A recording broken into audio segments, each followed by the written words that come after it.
सत्संगत जी, प्यार से कहना धन निरंकार जी।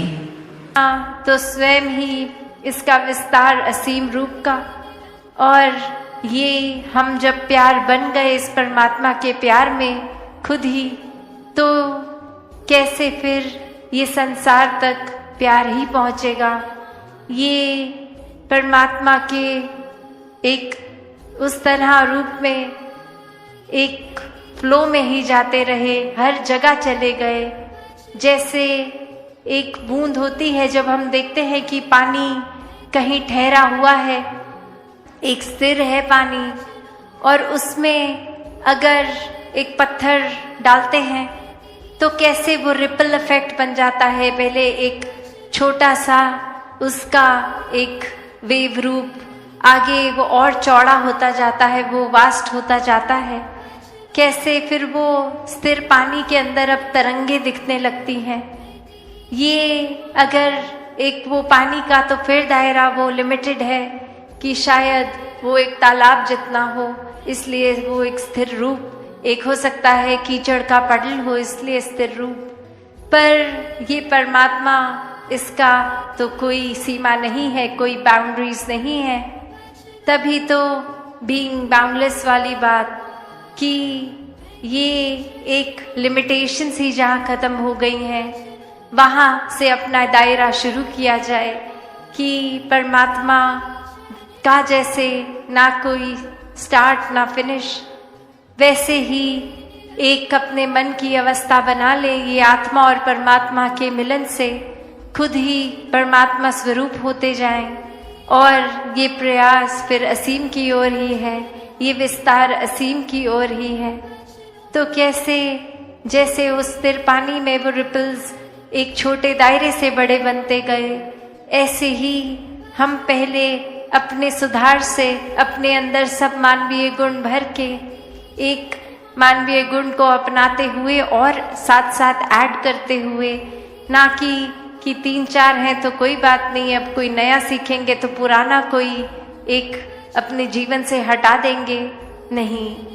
ये तो फिर बात ये बाउंडलेस वाली ही है कि 1 गुण, 2 गुण, 3 गुण, न जाने कितने ऐसे मानवीय गुण एक जीवन में हम खुद जी सकते हैं, बन सकते हैं। और ऐसा ही प्रयास एक जीवन भर का बना रहे।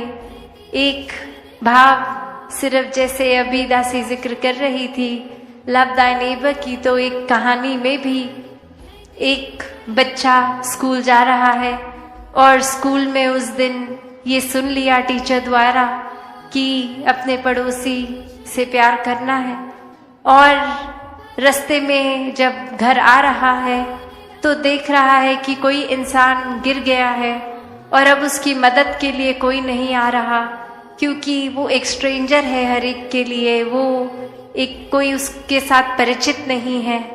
एक हर कोई ये कह रहा है ये इंसान तो पता नहीं कोई कौन है, ना हमारे घर क्या है, मोहल्ले का है, गली का है, ये तो कोई अजनबी है, तो ये पता नहीं ठीक इंसान है, नहीं तो ये गिरा है तो हम इसकी मदद नहीं करेंगे। और अब वो बच्चा देखता है कि उसी की स्कूल बस से वही टीचर भी साथ उतरती है जिसने ये पाठ सिखाया है, और उस गिरे हुए इंसान के बहुत ही करीब से वो भी आगे निकल जाती है, उसको उठाती नहीं। और ये बच्चा अब तरह तरह के सवाल सोचता है कि एक अगर पड़ोसी से प्यार सिखाया है, तो इस समय हम जहाँ खड़े हैं ये इंसान भी तो पड़ोसी है, तो इसको कोई उठा क्यों नहीं रहा। और वहीं फिर कुछ व्यक्ति आते हैं जिनके लिए वो इंसान उतना ही अजनबी है जितना उससे पहले वालों के लिए था, पर वो उठाते हैं, उससे पूछते हैं कि कहीं चोट तो नहीं लगी, या कुछ पानी लेंगे, कुछ उस तरह वो फर्स्ट एड का रूप। और वो बच्चा फिर एक उस इंसान से जाके पूछता है कि आप इनको जानते हो क्या, ये आपके पड़ोसी हैं, कि आपने उनके प्रति केयर का भाव रखा, प्यार का भाव रखा, ये एक लव वाला नाता इस्टेब्लिश किया।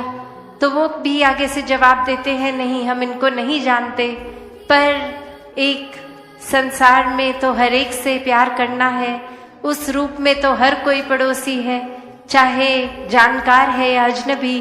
तो हमने तो बस उस प्यार के रिश्ते के ऊपर ही एक ये ध्यान किया इनका कि ये गिरे हैं तो उठा दिया जाए, कोई चोट है तो दवा कर दी जाए।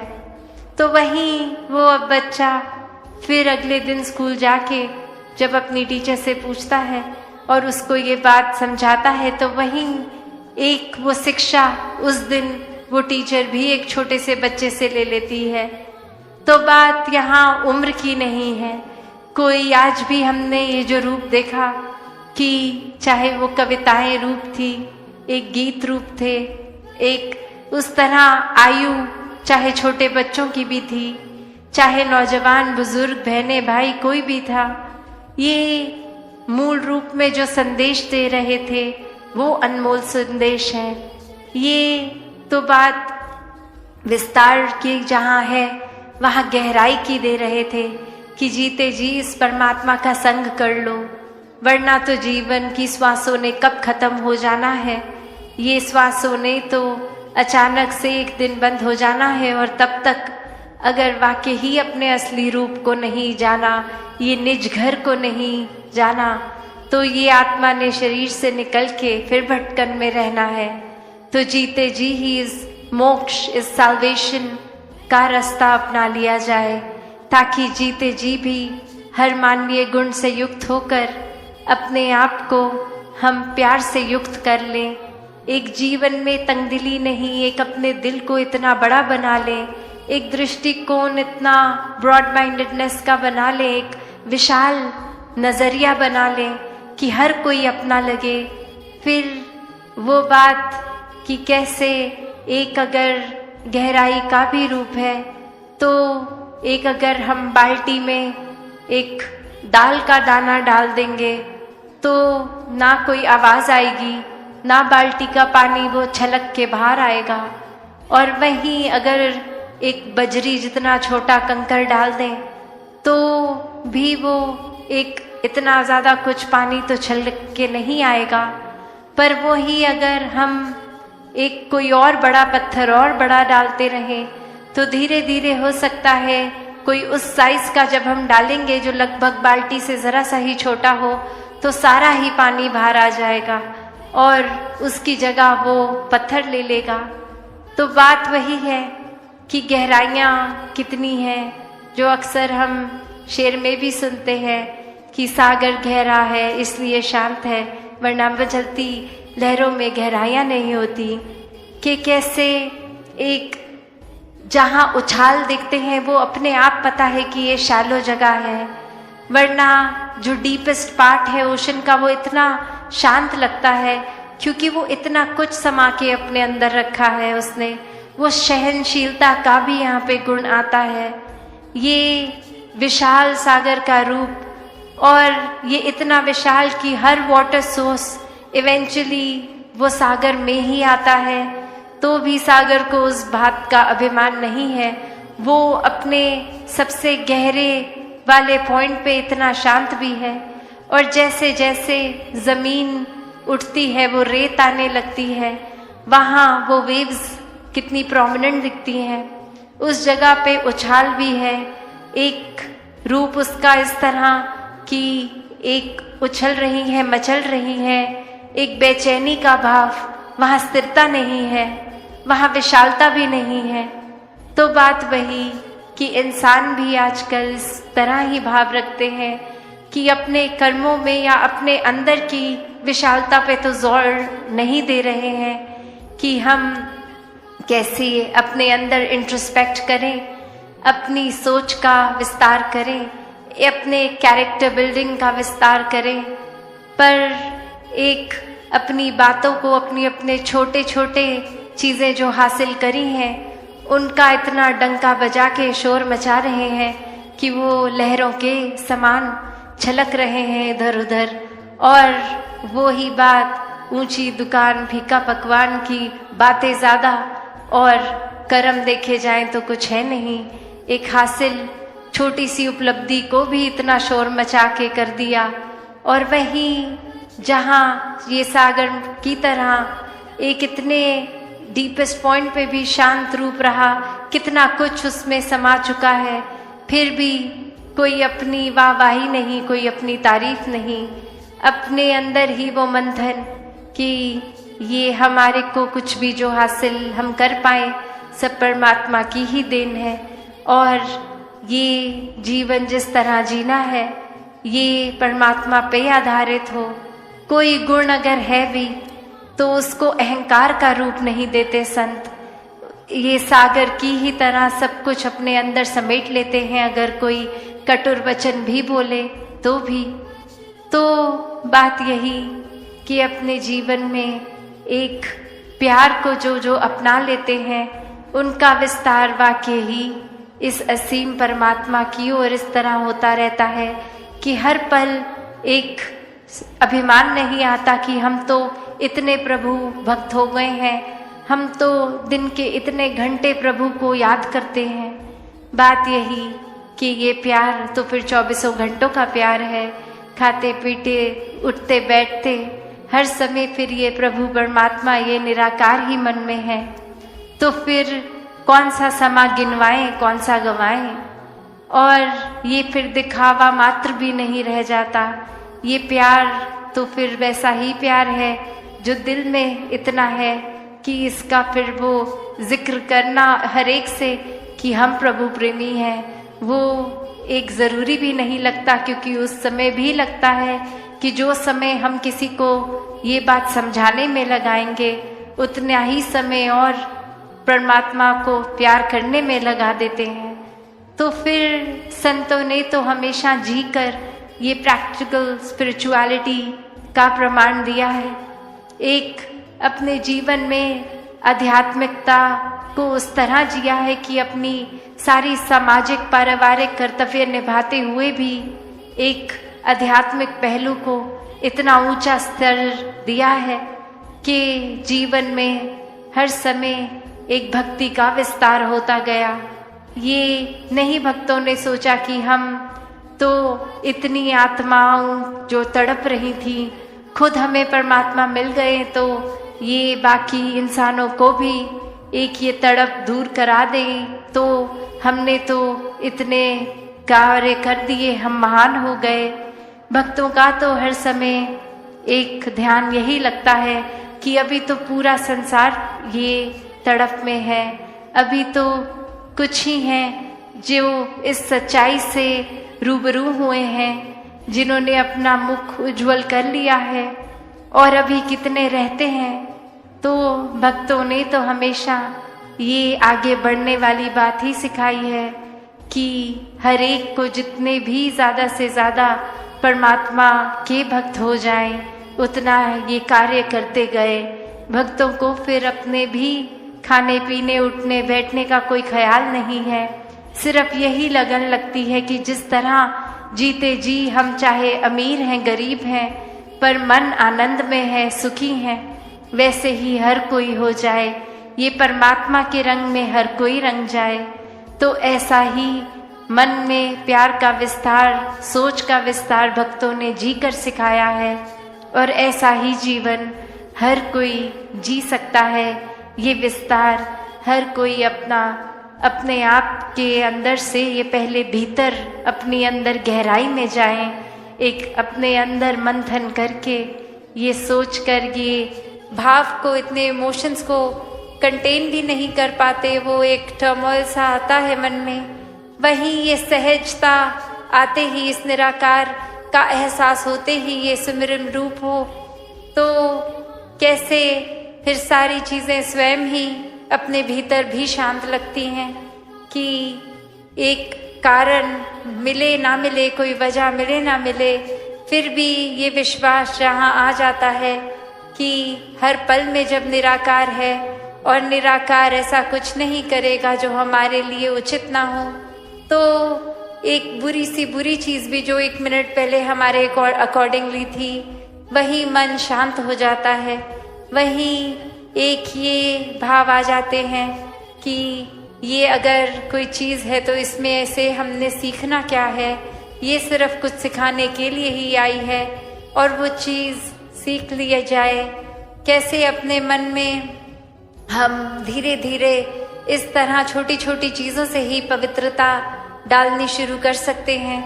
ज़रूरी नहीं कि अगर सड़क पे चल रहे हैं तो वो कचरा उठा के अपने हैंड बैग में, अपने बैकपैक में हमें डालना है। नहीं, वो कचरा उठा के डस्टबिन में भी डाला जा सकता है। वो अनवांटेड चीज़ एक अगर है हमारे पास तो उसका हम क्या कर रहे हैं जीवन में, वो ज़रूरी है। उस चीज़ का ही आत्ममंथन करना है। जैसे हम जितना कुछ भी दिन में देख रहे हैं, सब कुछ तो हम नहीं एक अब्जॉर्ब करते। हमारा दिमाग उस तरह से चीज़ों को फिल्टर करता है कि जो प्रायोरिटी लगे वो दिन के एंड तक भी चीज़ याद रहती है। और कितनी चीज़ तो हमने चाहे दिन में अनेकों थॉट सोचे भी, अगर हम गिनती करने आए तो आधे से ज़्यादा तो कॉन्शियसली याद भी नहीं होंगे क्या क्या आज सोच लिया।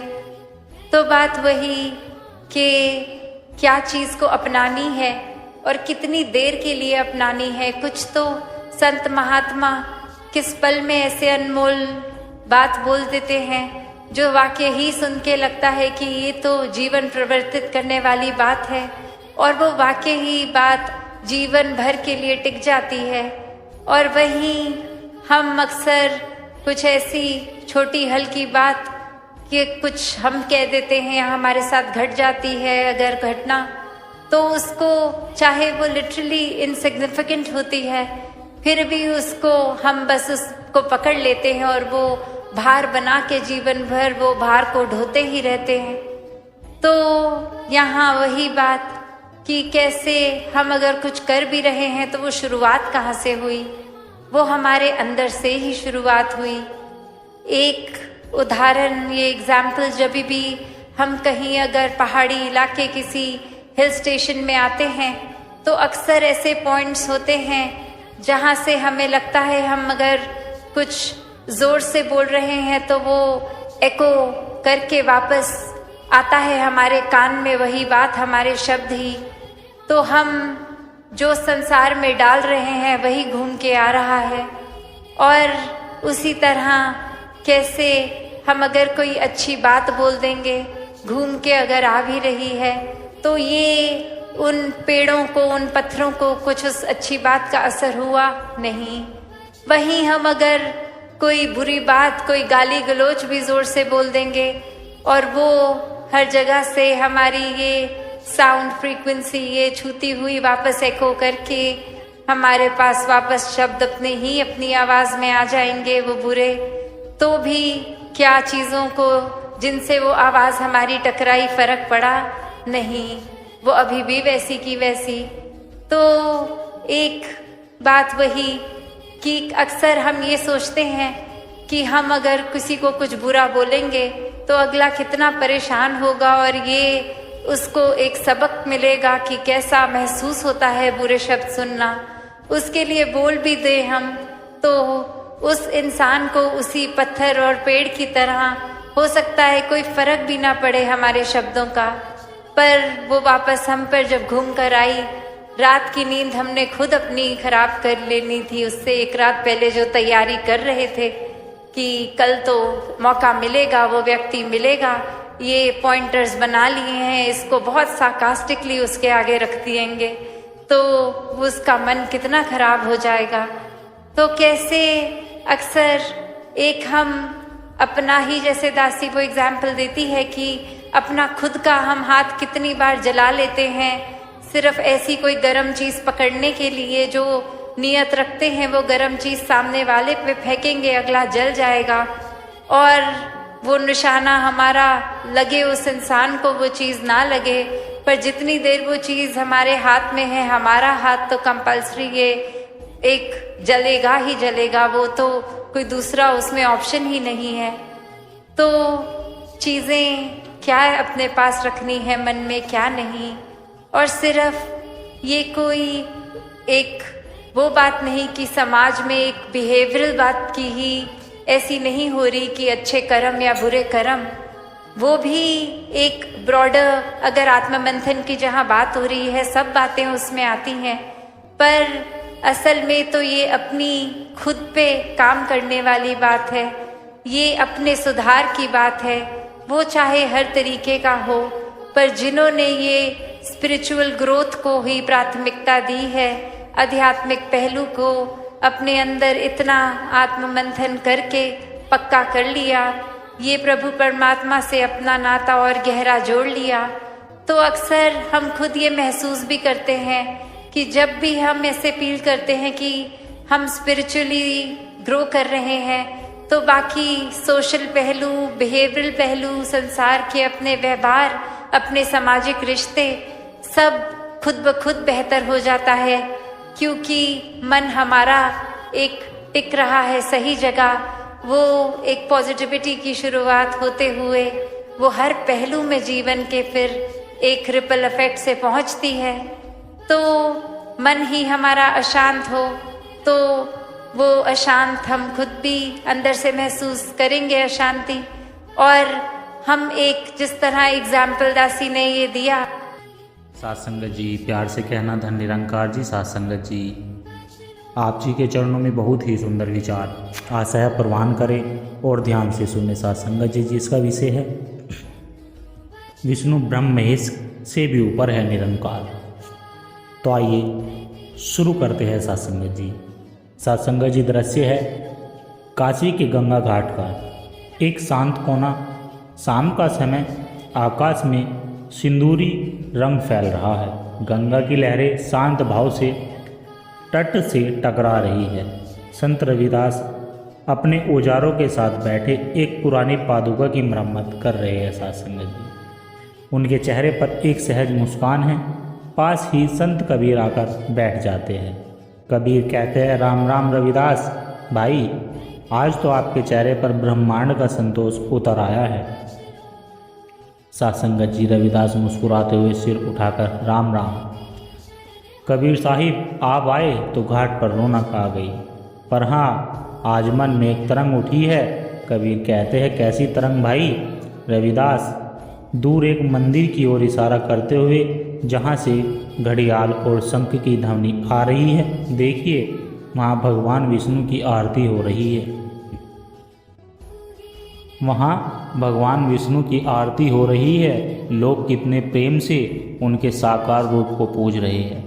कोई शिव को भजता है, कोई ब्रह्म को जगत का कर्ता मानता है। यह सब देखकर मन में प्रश्न उठता है कि जिस एक सत्य को हम दोनों ने अनुभव किया, उसे इन रूपों में कैसे समझा जाए। साथ संगत जी, क्या यह रूप ही अंतिम है?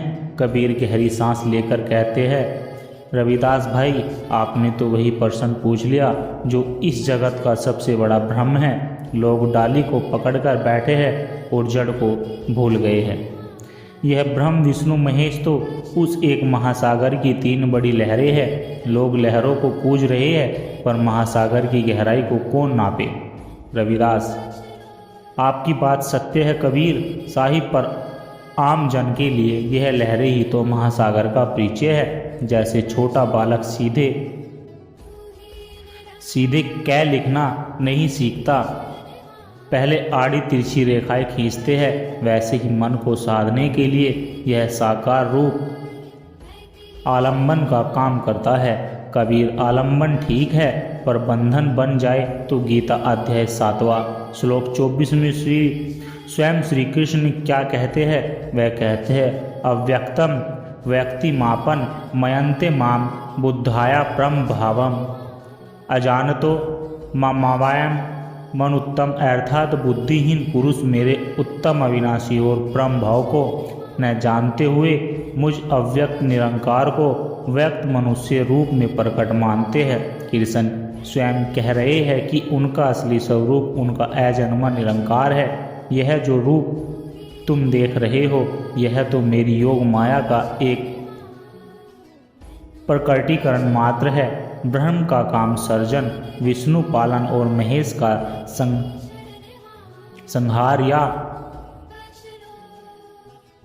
संहार यह तो उस एक निरंकार सत्ता के तीन गुण, तीन विभाग है। जैसे एक ही व्यक्ति घर में पिता है, कार्यालय में अधिकारी और मित्रों के लिए मित्र, पर वह व्यक्ति तो एक ही है। लोग उसके पदों को ही व्यक्ति मान लेते हैं साथ संगत जी यही भूल है। और रविदास भाई यह बात केवल कृष्ण पर ही लागू नहीं होती, स्वयं देवाधिदेव महादेव जिन्हें लोग अंतिम सत्ता मान बैठे हैं, वे भी इसी परम सत्य की ओर इशारा करते हैं। शिवमत के प्रामाणिक ग्रंथ लिंग पुराण में यह रहस्य स्पष्ट रूप से खोला गया है। वहाँ एक श्लोक आता है जो सीधे सीधे शिव के दो रूपों का वर्णन करता है। द्विविधम तस्य रूपम तू सकलम निष्कालम तथा सकलम देवता रूपम।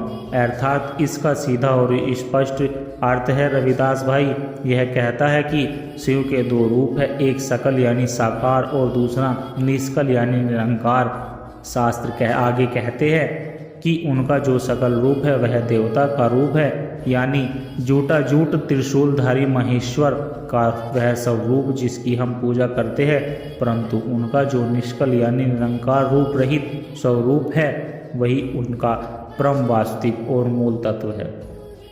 तो जब स्वयं महादेव कह रहे हैं कि उनका पूजा जाने वाला साकार रूप उनकी एक लीला मात्र है और उनका वास्तविक परम स्वरूप तो निरंकार है, तो साथ संगत जी फिर कृष्ण के कहे वचन में संशय कैसे हो सकता है। दोनों एक ही सत्य की ओर संकेत कर रहे हैं कि अंतिम सत्य वह निरंकार पार ब्रह्म ही है जो इन सभी रूपों का आधार है। निरंकार आंखें बंद करके जैसे अनुभव में डूबकर बहुत सुंदर कहा साहिब। उपनिषद भी तो यही कहते हैं कि ईसा वास्मिदम सर्वम यत किच जगत जगत, इस जगत में जो कुछ भी है वह सब उस एक ईश्वर से ही व्यापक है। जब सब कुछ वही है तो फिर बनाने वाला, पालने वाला और मिटाने वाला अलग अलग कैसे हो सकता है साथ संगत जी। साथ संगत जी यह तो एक ही शक्ति की तीन क्रियाएं है, जैसे बीज से वृक्ष का उगना सर्जन है, वृक्ष का बढ़ना पालन और अंत में उसका सूख कर मिट्टी में मिल जाना संहार है। पर तीनों अवस्थाओं में तत्व तो एक ही है। कबीर बिल्कुल और वेदांत का सूत्र है ब्रह्म सत्यम जगन मिथ्या।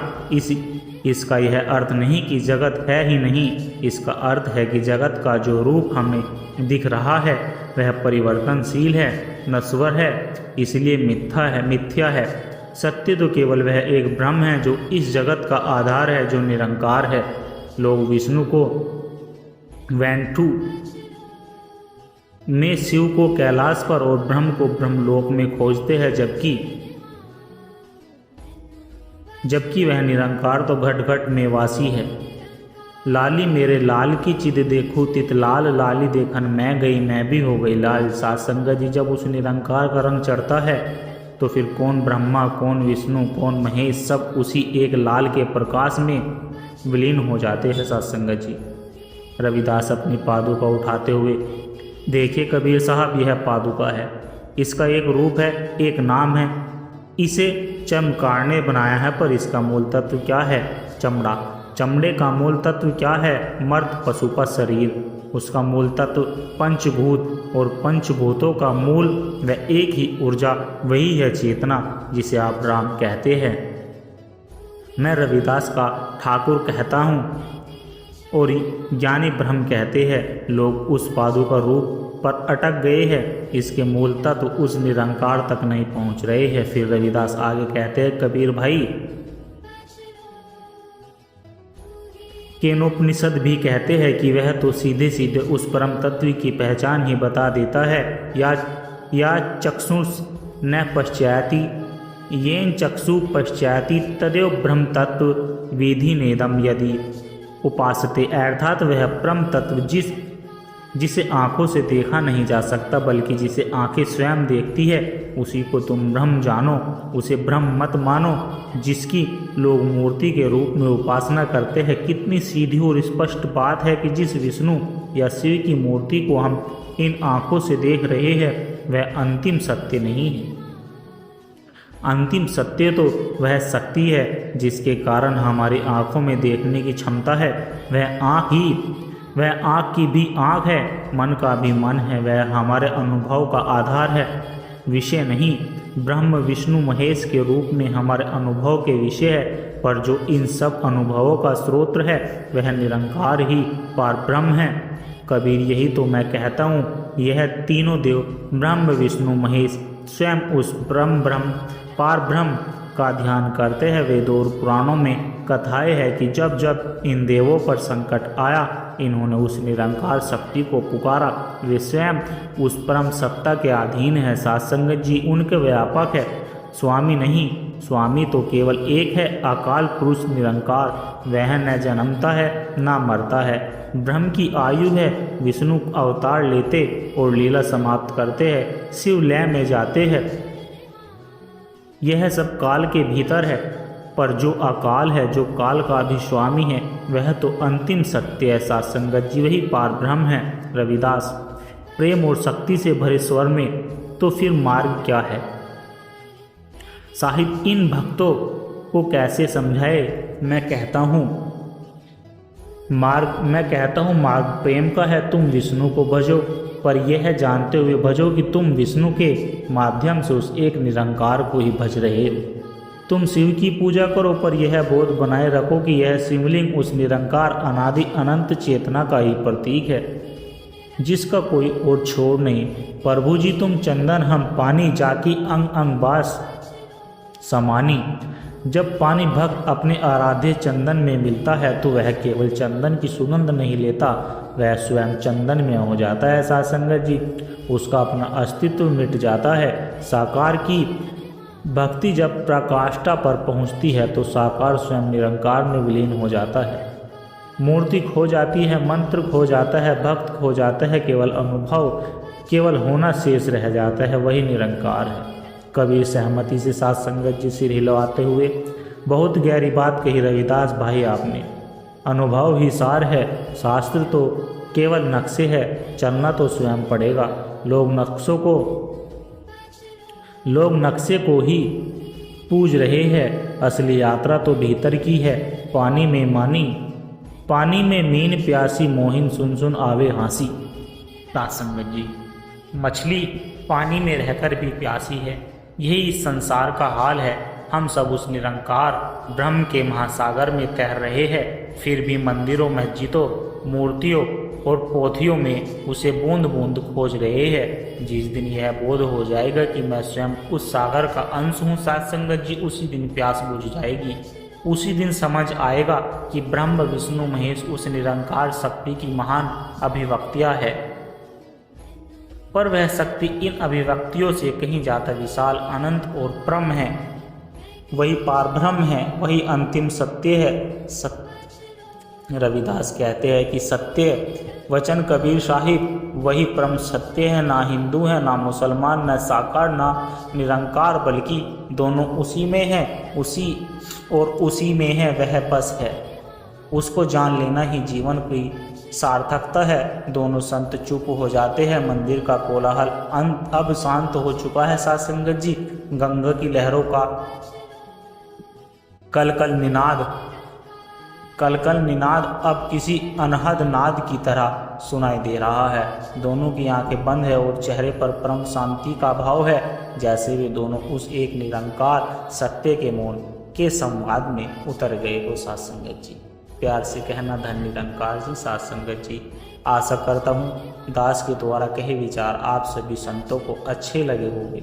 साथ संगत जी, अगर आप सभी संतों को दास के द्वारा कहे गए विचार अच्छे लगे हो तो वीडियो को लाइक करें, शेयर करें और कमेंट बॉक्स में धन निरंकार जी लिखकर साथ संगत जी अपने विचार साझा जरूर करें और दास के चैनल को भी सब्सक्राइब जरूर कर ले। साथ संगत जी, और दास को आशीर्वाद दे। हर रोज आप जी के चरणों में ऐसे ही सुंदर सुंदर प्रेरणादायक कहानी विचार लेकर आता रहूं। साथ संगत जी, बड़े प्यार के साथ कहना जी, धन निरंकार जी।